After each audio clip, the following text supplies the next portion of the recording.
Hello everyone, my name is Gabriele Burcotti and I'm a specialist in 3D design and implementation at CLO. In this tutorial, we will show you how to use CLO EveryWear to create clothes for the game Inzoi. Let's go to the video.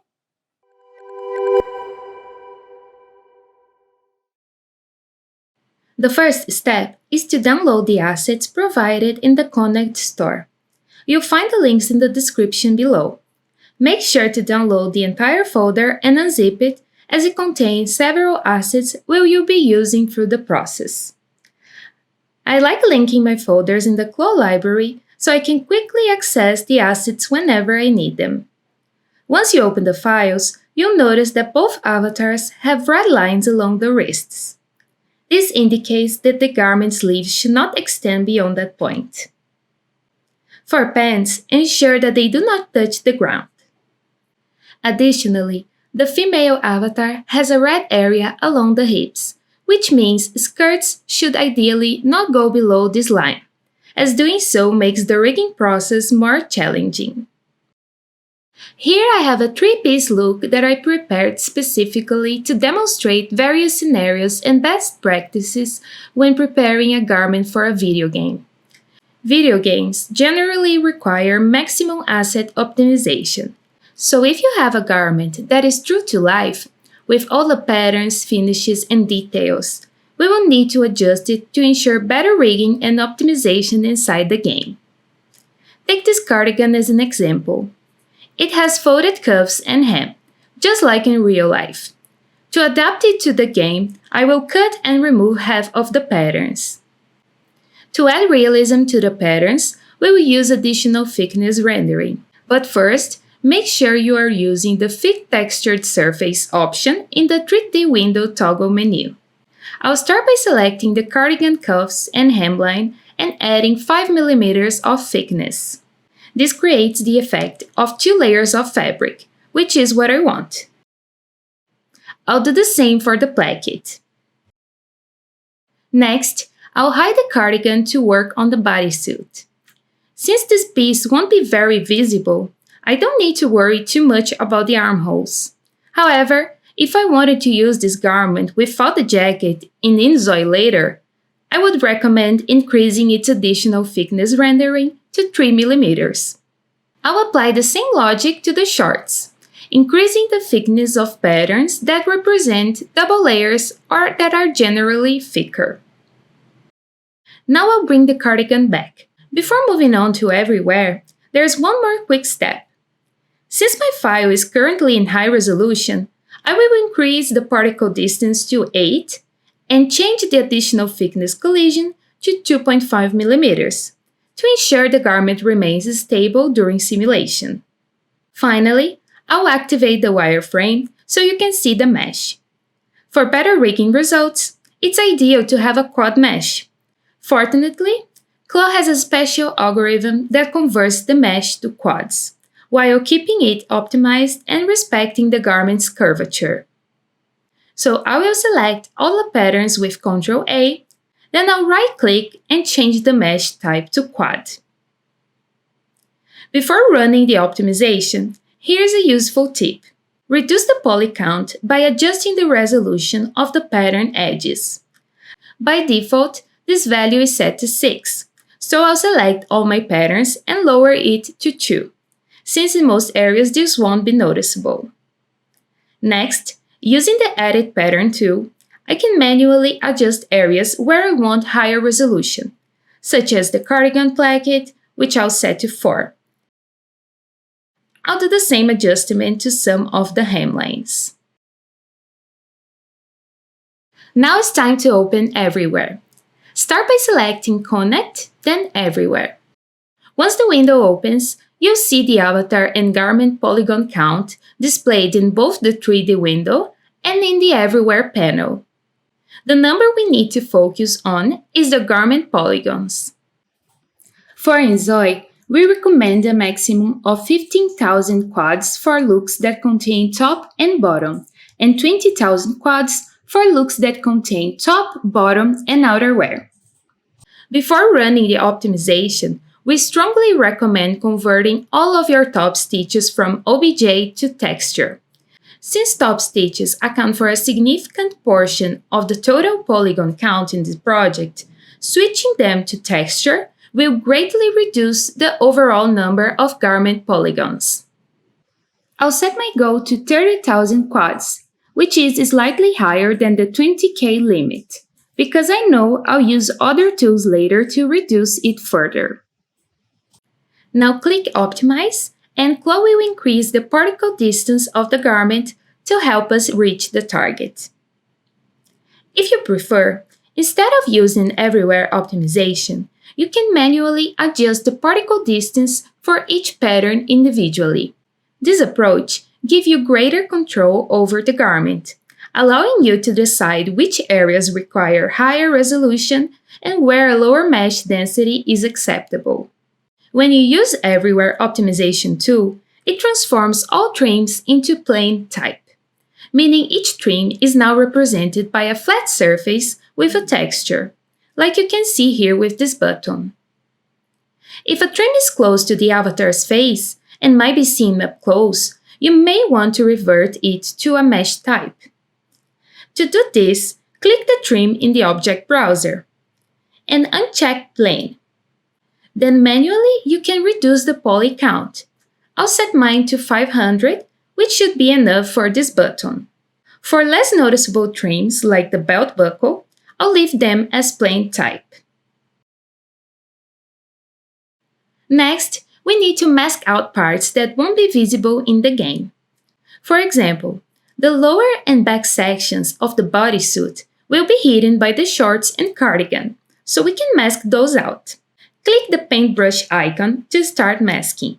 I prefer working in the 2D window, but you can also hide parts in the 3D view. Note that the 2D window has front and back tabs, so you can choose which side of the mesh to hide. Since I want to hide the mesh on both sides of the fabric, I'll select the double-sided brush option, and then I can paint the areas of the patterns that I know will not appear in the game, as the lower part of the bodysuit and the back pattern. We can also mask the internal mesh of patterns to reduce even more the poly count. I will uncheck the double-sided brush, switch to back view, and select Enclosed Region. Then I can select the inner mesh of patterns that won't be visible during the gameplay, like the sleeves. Don't mask areas like the shorts hems, as they might be visible from certain angles.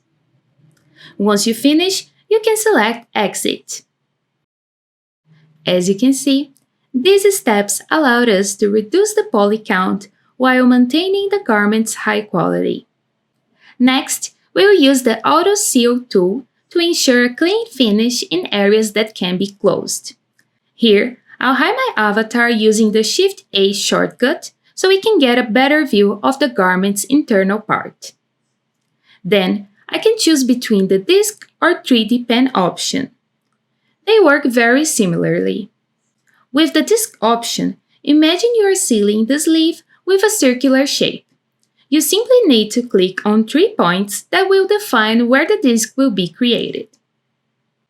Next, CLO will ask you to pick one of the sides of the mesh you want to seal.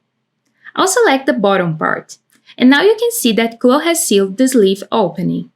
This guarantees a cleaner finish when we bring the avatar back, and ensures that areas without polygons won't be visible inside during gameplay. Please note that the Applied Auto Seal can only be viewed in the 3D window when using the Fit Textured Surface mode. And any non-visible inner mesh of the pattern will be automatically masked. Since we won't be simulating cloth physics in real time, we need to rig the garment so it moves according to the avatar's movements. You can start by clicking on Apply.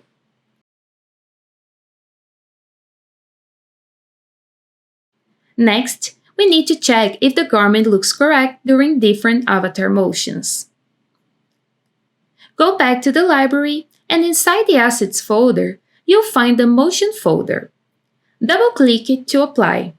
Then go to the Animation menu and open the Animation Editor.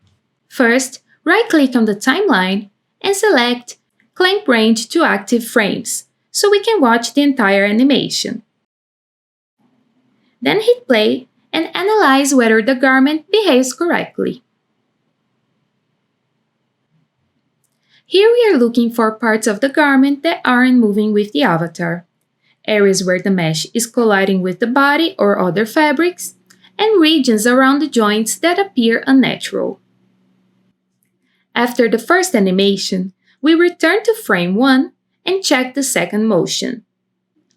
This motion will stretch the avatar's body so we can verify whether the weights are evenly distributed after rigging. We have several other tools that can assist during the rigging and weight painting process, and you can learn more about them in our EveryWear tutorial, which will be linked in the description below. As everything looks correct, we can now click on Switch to Bind Pose and move on to the next step. Now we can move to the Material tab in EveryWear. Before clicking Pack UVs, I recommend selecting all the patterns and in your property editor, choosing Side Face under UV Expansion. This will ensure that our texture extends to the sides of the patterns. I'll also increase the seam size to 8 and then select Pack UVs. If you have large patterns that won't appear in the game, such as the bodysuit back, you can slightly reduce the size before running the UV packing.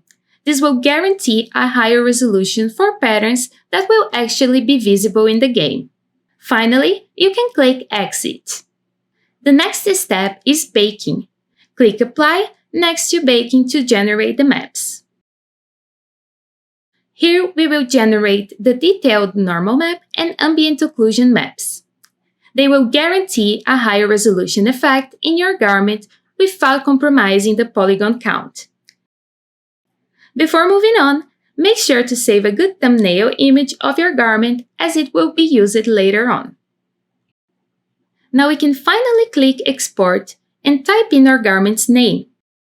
In the export options, make sure you select Inzoi as the platform and choose Thick Object. If your garment has any type of opacity, select the Armor option.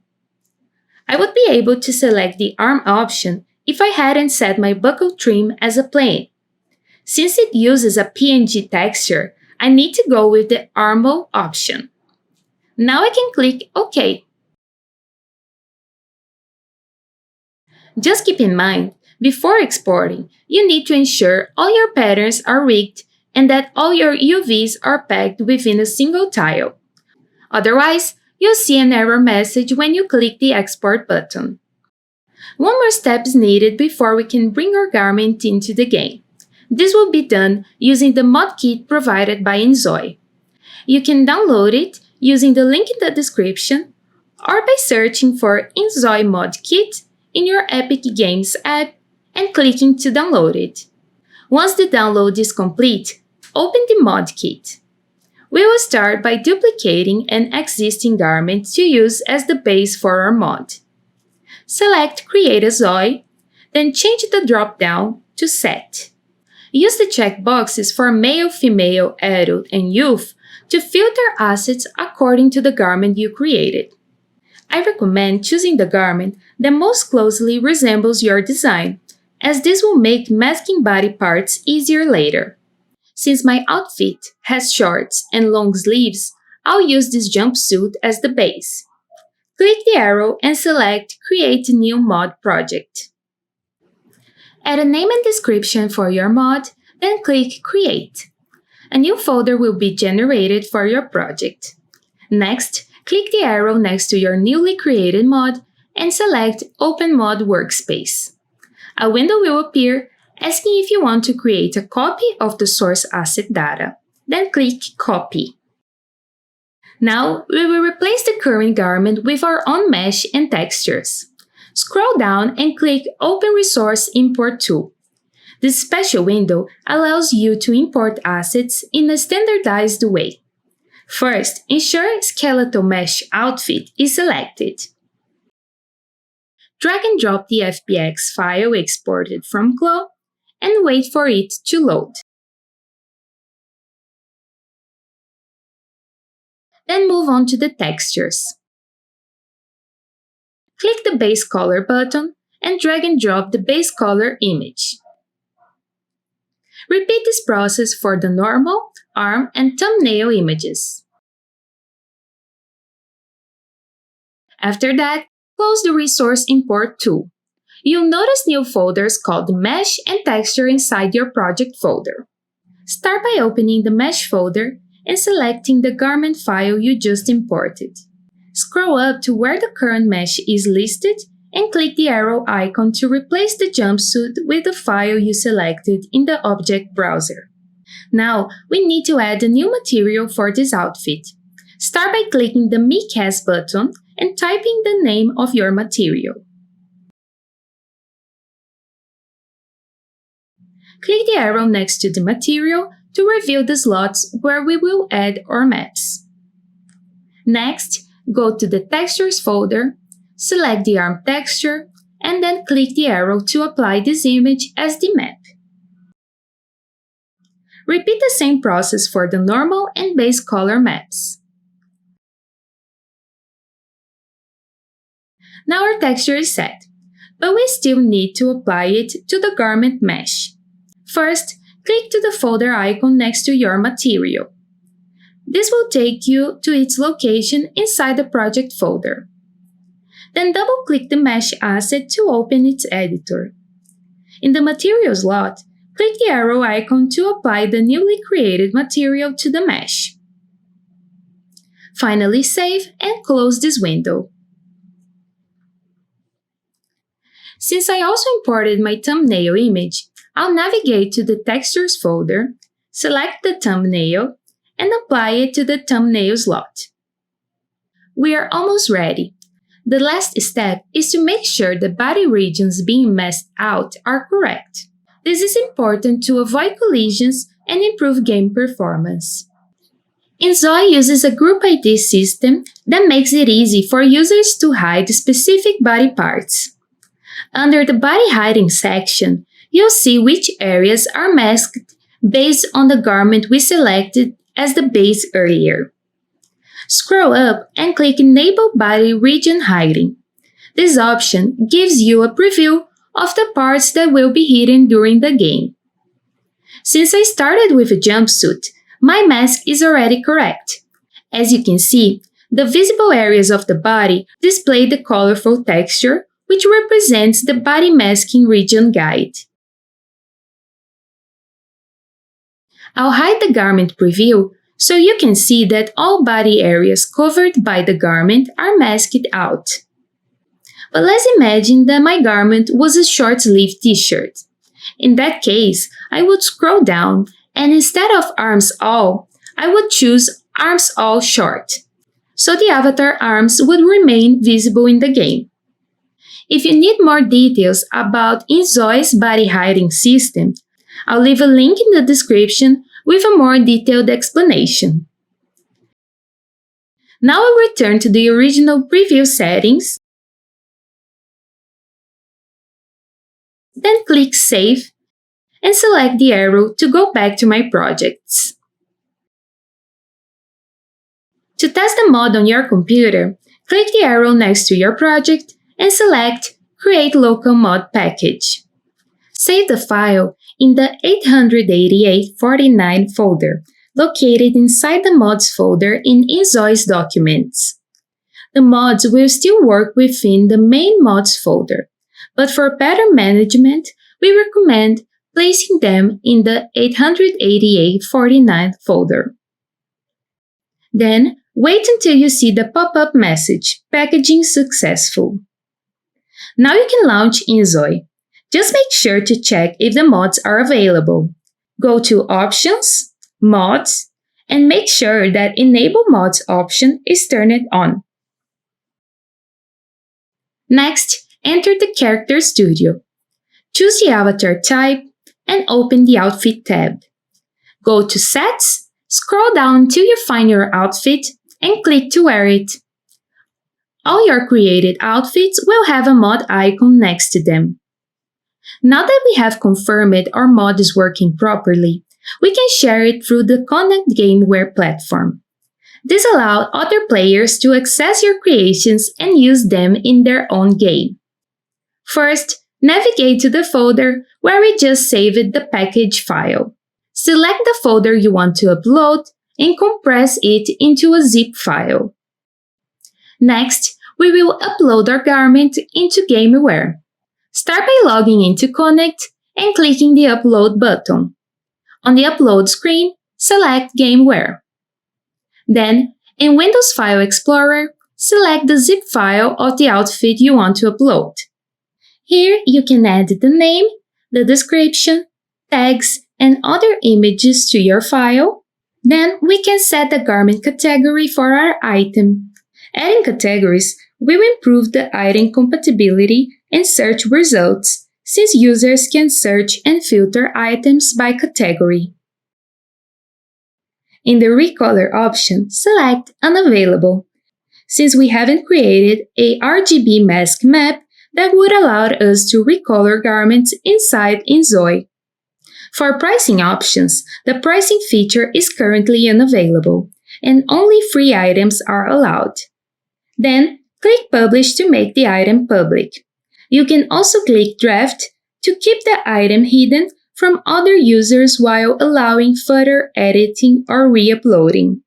You can view your uploaded items under the Gamewear tab in your profile. And that's it! We just finished creating our Inzoi mod using CLO EveryWear tools, Inzoi Modkit, and Gamewear, so you can share your creations with friends. I hope you enjoyed this tutorial and see you next time!